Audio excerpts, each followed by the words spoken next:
Halo, assalamualaikum warahmatullahi wabarakatuh. Kembali lagi bersama kita di Young Spirit Muslim Podcast. Ya, pada kesempatan kali ini kita akan sedikit melanjutkan dari apa yang sudah kita bahas kemarin.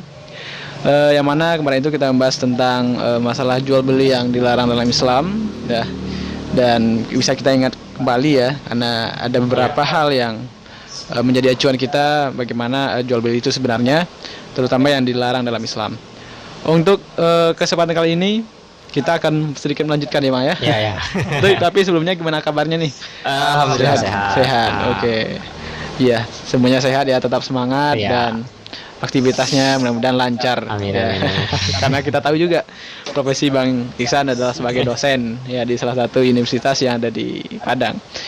Oke Bang Iksan, apa nih yang bisa dibagi kepada kita pada kesempatan kali ini? Iya, kalau kesempatan kali ini kita melanjutkan materi yang belum selesai kemarin gitu. Oh iya, jadi masih terpending ya. Kemarin itu kan baru ada 2 poin yang sudah kita sampaikan, sudah kita bahas. Ada beberapa poin lagi, paling tidak ada 3 poin lagi lah ya, yang akan kita berbagi atau sharing di sini ya. Iya, sharing. Betul ya. Kita diskusikan. Ya. Oke, boleh mungkin karena kemarin kita sudah bahas masalah jual beli dilarang ya. Terutama berapa penyebab gitu ya. Berapa penyebab, dan sekarang mungkin lanjutannya boleh di share Bang, apa saja sih yang menjadi acuan kita sehingga jual beli itu dilarang dalam Islam gitu. Ya, baik. Kemarin sesuai dengan judul materi kita pada hari ini, jual beli itu transaksi yang dilarang ya dalam Islam. Kemarin udah kita bahas transaksi yang atau jual beli yang dilarang itu ada 2 ya. Iya, ada 2.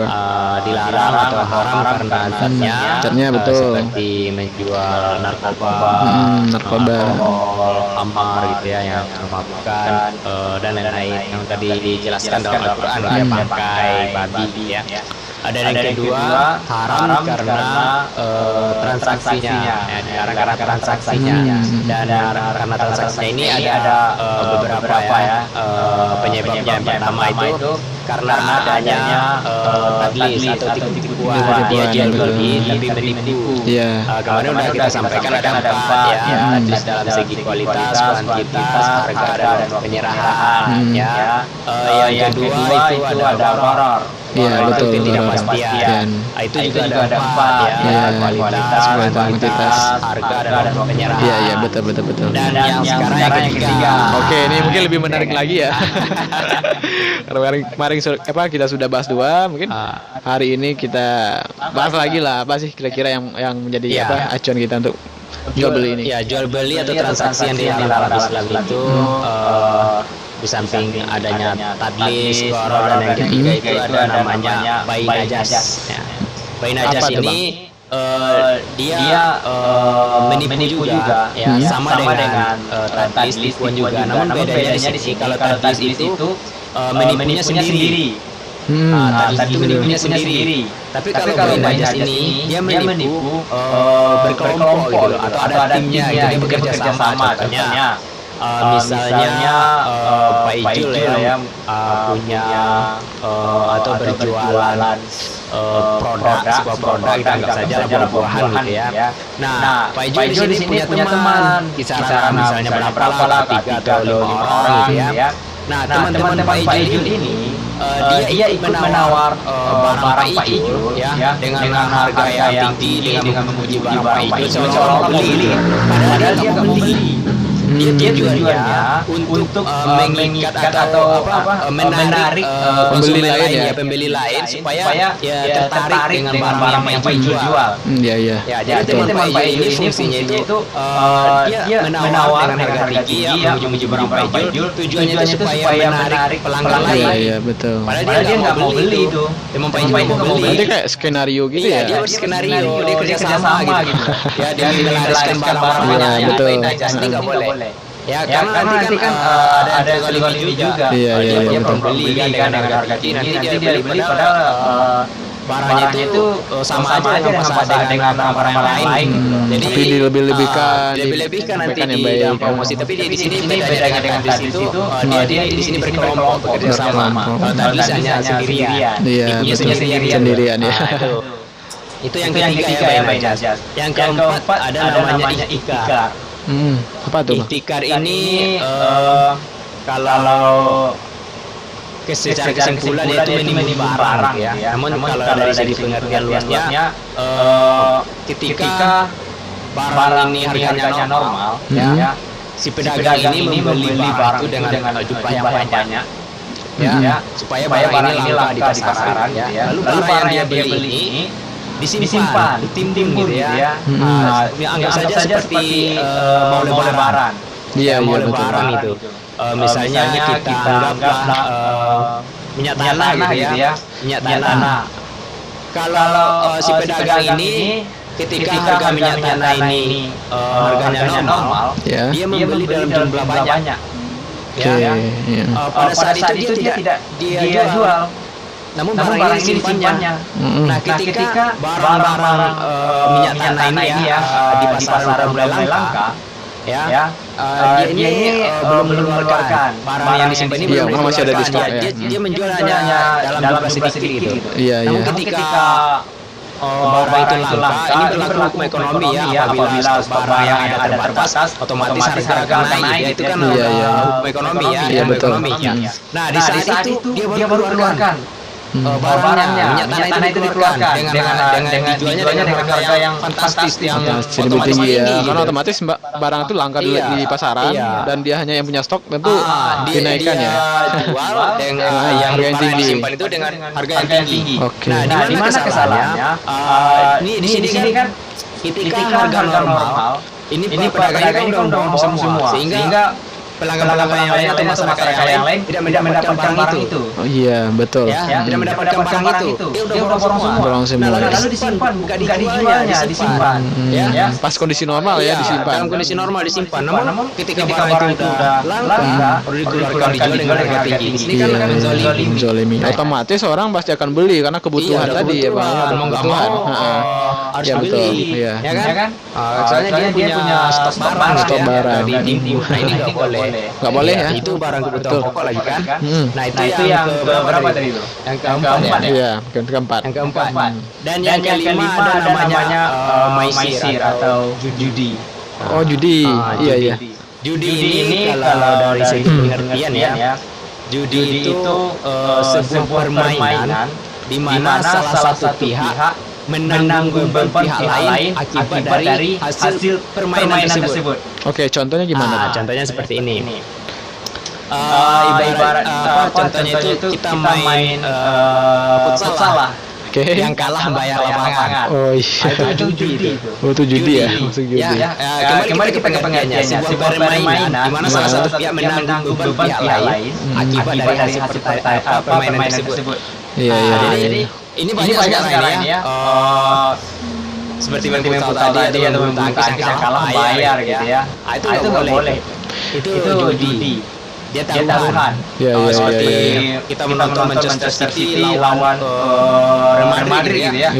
Kalau seandainya tebakan saya benar, saya mendapatkan sesuatu. Nah, ada taruhan di situ. Ya, betul. Itu nggak boleh. Tapi kalau hanya sekedar kalau misalnya kita main dadu gitu ya. Kalau hanya sekedar main saja itu nggak apa-apa. Ya, permainannya nggak masalah ya. Permainannya nggak masalah. Main domino itu nggak masalah. Tapi yang jadi masalah adalah ada taruhan di situ. Iya, betul. Kalau yang kalah bayar kopi misalnya. Bayar rokok misalnya. Itu kan taruhan. Kalau sekedar main domino saja nggak masalah. Main dadu nggak masalah. Main kartu nggak masalah. Yang masalah itu kalau udah ada taruhan. Oke, iya, betul. Sama dengan judi. Iya, sama judi ya. Banyak kan ayat-ayat yang menjelaskan seperti itu. Judi itu dilarang. Ya katanya kalau judi ini kecanduan ya. Banyak juga yang apa namanya dia memang rugi atau seringkali kalah tapi kapoknya itu jarang Iya, gitu ya. kata orang bijak gitu ya. Kalau judi itu penyakitnya menang ketagihan, Iya. kalahnya penasaran. Oh, kalah penasaran. Oh, Orang iya, menang iya, pasti betul-betul. ketagihan, Iya, mau lagi, dia mau lagi. mau terus gitu ya. Iya. Tapi kalau yang kalah pasti bikin penasaran. Kok bisa kalah? Ulang lagi. Ulang lagi, ya. Itu kalau penyakit judi ya. Menangnya penasaran, menangnya ketagihan, kalahnya penasaran. Iya, iya, Nah, betul, itu betul, yang bikin betul, orang betul. candu. Candu ya. Jadi memang nggak baik ya kalau seandainya transaksi atau bermuamalah itu kita mengandung unsur-unsur yang dilarang gitu ya. Karena itu kalau nggak merugikan diri kita sendiri, kita akan merugikan orang lain. Iya, pasti itu. Iya. Ini kalau Allah sudah melarang sesuatu, pasti itu banyak mendorotnya. Tapi kalau Allah menyuruh sesuatu, melakukan sesuatu, itu pasti banyak manfaatnya. Pasti manfaatnya, Ya, pun betul. dengan di dalam Al-Quran dan hadis kalau kita disuruh pasti itu banyak manfaatnya. Iya, Tapi kalau iya, kita iya, dilarang iya. pasti itu banyak mendorotnya. Iya, Ya kan betul, seperti betul. judi kan dilarang. Nah itu pasti banyak mendorotnya nanti. Kalau Iya, apalagi kecanduan itu kan awalnya taruhan 1.000, besok udah 5.000, 10.000, besok udah ada kulkas 5 hari gitu ya. Bahkan belinya lagi kan jangan sampai ya kalau udah menggadaikan istri ya. Tapi kalau orang kecanduan bisa jadi. Iya, Nah, iya, ini tapi itu jangan sampai terjadi. candaan sampai terjadi ya, karena memang suatu hal yang dilarang itu memang buruk ya, akibatnya tidak bagus Iya, ya. janganlah sampai dramatis. yang dilarang itu yang kita kerjakan. Heeh. Kerjakan saja lah apa yang udah disuruh gitu ya. Nah, Iya, itu. iya, iya, iya, iya. Berarti itu tadi ya, kembali ke muamalah tadi ada 3 yang kita bahas yang terbaru ini Bang ya. Iya. Berarti ada bayi Bayi najasi, najas, ya. ada. Itu apa tadi? Penipuan Secara berkelompok dia bertim, bertim ya. kerja sama gitu, menipunya secara bersama-sama. Sama-sama. Beda dengan hadis tadi sendiri-sendiri ya. sendiri. Oke, oke, oke, oke. Kedua ada etika itu menimbun barang ya. Iya, tapi ini kalau perkara menimbun barang karena sekarang ya yang paling langka misal BBM itu tadi minyak Iya, tanah iya. yang mencontohkan ya. Karena itu kan merupakan kebutuhan pokok Iya, setiap orang ya, apapun kegiatan misalnya produksi kah ya kan, itu membutuhkan nama energi termasuk contoh BBM itu tadi. Iya. Atau kita punya kendaraan butuh BBM. Pasti. Nah, tapi kemarin kan sudah pernah kejadian ya, karena ada misalnya kilang minyak yang terbakar gitu ya, atau masa bencana, itu kan banyak orang-orang yang menimbun, intinya membeli barang itu disimpannya dulu baru dijual kan, seperti itu ya. Jadi kalau akibat secara ekonominya gimana Bang? Kalau kita di luar pembahasan Islamnya gimana nih? Iya, kalau masalah kilang minyak terbakar gitu ya, ini barangnya udah dibeli atau Ya dia tahu, udah punya? dia tahu kebakaran itu terjadi. Dia paham bahwasanya nanti atau 2 minggu lagi pasti akan langka gitu ya. Iya. Otomatis kan dia Berarti saat terbakar akan beli ya. dibeli? Iya, misal kayak Oh, gitu. Karena dia udah tahu 2 minggu ke depan misalnya pasti akan langka gitu ya. Oh gitu. Iya, iya. Ya berarti di sini kan udah ada planning untuk itu ya. Nah, Nah, kalau seperti itu, ini kan sama aja dengan tadi itu, menimbun barang ya. lalu dijualnya. Nah, kalau seandainya apa namanya, ini ikar ini agak berkaitan juga dengan monopoli kayak BBM tadi kan. Iya. Dia kan sendirian dia yang jual, ya kan? Dia kan bisa aja menaruh harga yang lebih tinggi. Nah, Ya kan? Karena dia monopoli. monopoli kan? tidak ada lawan ya, Iya. tidak ada Kalau kompetitor. monopoli itu atau apa namanya? Kalau seandainya pedagang itu satu-satunya itu boleh aja Islam, nggak masalah. Misalnya di sekitar kita gitu ya, kalau ada yang berprofesi sebagai warnet, pedagang warnet gitu ya, mungkin dia sendirian, itu nggak masalah. Nah, yang masalahnya kalau dia sendirian yang berjualan, lalu dia memonopoli harga, maksudnya menaikkan harga seenaknya, ini nggak boleh. Kalau BBM tadi atau seperti Bulog juga gitu ya, yang mempunyai persediaan beras gitu ya. Iya, beras.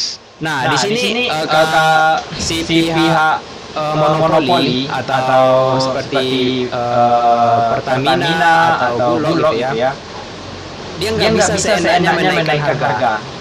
Kalau seandainya dia seenaknya menaikkan harga, di sini sangat diharapkan nanti kebijakan dari pemerintah. Harus ada intervensi dari pemerintah. Intervensi. Karena kalau tidak ada intervensi dari pemerintah, pasti di sini masyarakat yang akan dizolimi. pasti dia terzalimi. Yang mau ini kan barang kebutuhan pokok tadi kan. Nah, ini larinya nanti bisa ke tasir ini ya. Penetapan harga oleh pemerintah. Nah, itu. Jadi kalau masalah pedagang itu cuma sendirian yang menjual sesuatu itu ya itu boleh saja. Yang masalahnya kalau dia sendirian yang jualan lalu dia menaikkan harganya. Nah, ini nggak boleh. Ya kalau itikar tadi dia menimbun barang ketika harga itu normal dijualnya dalam jumlah banyak ya dibelinya dalam jumlah banyak gitu ya.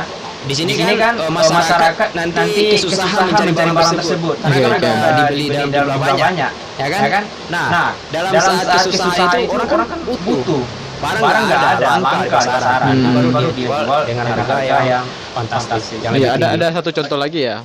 Kalau nggak salah itu ada kemarin pas jadi corona tuh masker. Kabarnya di kota-kota besar itu harganya sudah jauh melambung tinggi. Kalau kabarnya. Ini juga banyak masalah masker ini udah kebutuhan juga gitu. Lalu dia menaikkan harga seenaknya. Ini kan menzalimi. Jadi kalau kita itu berdagang sebenarnya sih menetapkan harga itu kan nggak masalah ya. Tapi dalam saat situasi genting seperti corona itu ini jiwa kemanusiaan lagi yang ditanya. Bukan malah keuntungan ya. Iya, di saat orang kesusahan jangan mencari profit yang terlalu tinggi gitu ya. Ini kemanusiaannya lagi ya.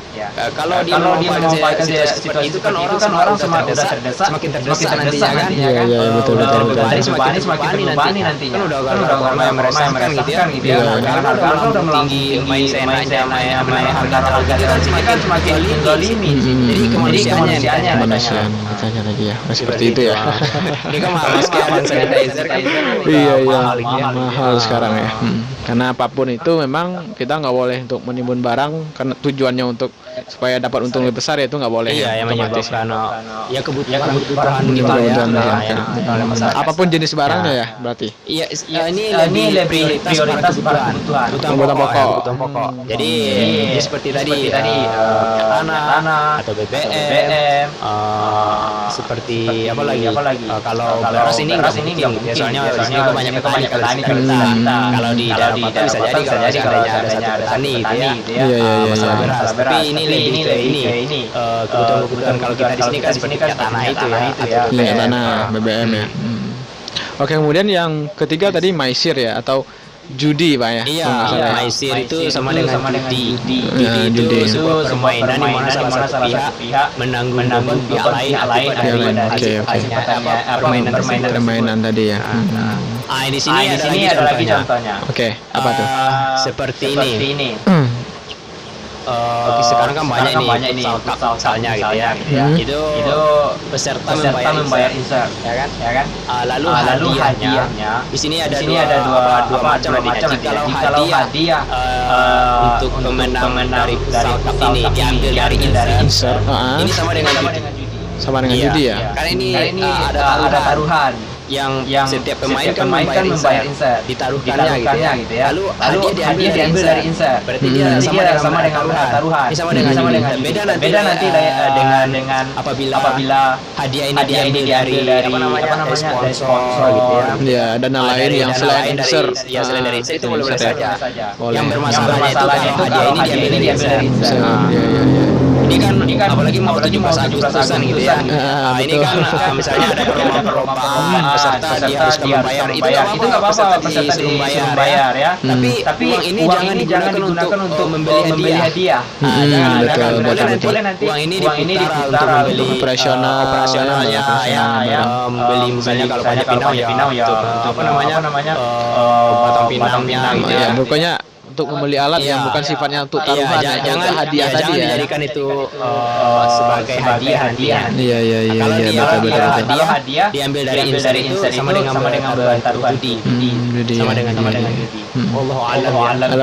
Soalnya sekarang ini banyak itu. Apalagi masalah permainan futsal, badminton gitu ya. Tapi terkadang katanya kalau nggak seperti itu nggak asik gitu ya. Atau nggak Itulah yang herannya kan kenapa yang asik-asik itu yang dilarang kata Roy Irawan. Kenapa yang asik-asik itu yang dilarang? Iya, betul. Namun kita sebagai umat muslim, jika Allah melarang ya harus kita tinggalkan.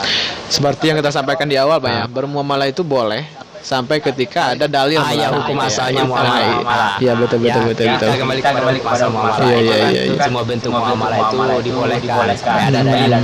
Benar. Berarti ini ada yang melarang Ada berarti ya. dalilnya, masalah judi Pak, ada dalil. Jadi nggak asal ngomong gitu ya. Ada dalil yang melarang. Oke. Berarti untuk kesempatan kali ini kita cukup bahas 3 ya. Pertama atau ada lagi tambahannya kira-kira? Kalau untuk materi hari ini masalah jual beli yang dilarang ini sebenarnya masih ada lagi riba gitu ya. Tapi kalau masalah riba ini kan agak panjang. Insya Allah di video selanjutnya lah.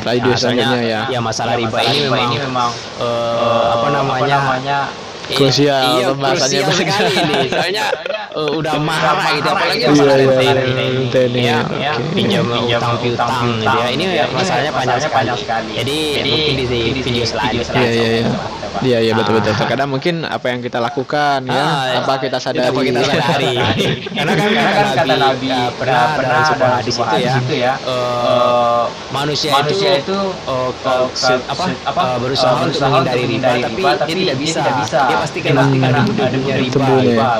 Jadi seperti apa di riba ini? Ini video selanjutnya lah. Iya, oke, siap. Berarti sudah ada beberapa ya yang kita bahas. Ada 5 itu ya. 5 poin. Tadlis, ada garor, ada bayi najas, ada iktikar, dan ada maisir. Berarti otomatis kalau jual beli yang ada mengandung unsur salah satu ini, berarti otomatis transaksi atau jual belinya tuh hukumnya dilarang ya, tidak boleh atau nggak boleh dalam Islam, nggak boleh dalam Islam. Atau bisa jadi kita berdosa ya kalau kita terus nggak berkah nanti pendapatannya. Oke. Karena dalam jual beli kita harus memang memperhatikan sekecil apapun itu Bang ya, sekecil apapun. Iya. Soalnya kalau pendapatan itu nggak berkah, ya.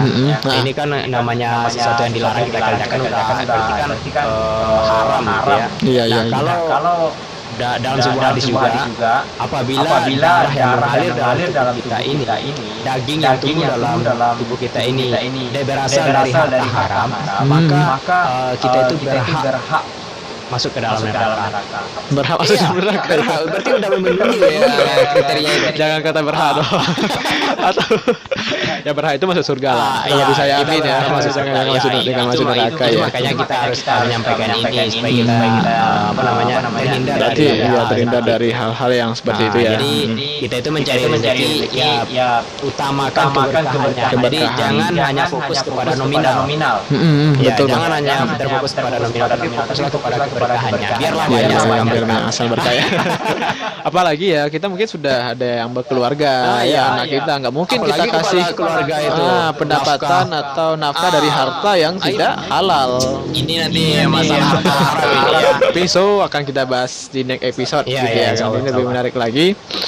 Tapi yang paling penting adalah hal-hal yang ringan seperti ini yang sudah kita ketahui itu kita hindari supaya transaksi dan harta yang kita dapatkan itu halal dan berkah gitu ya. Halal dan berkah. Oke, mungkin sekian dulu podcast kita ya pada kesempatan kali ini.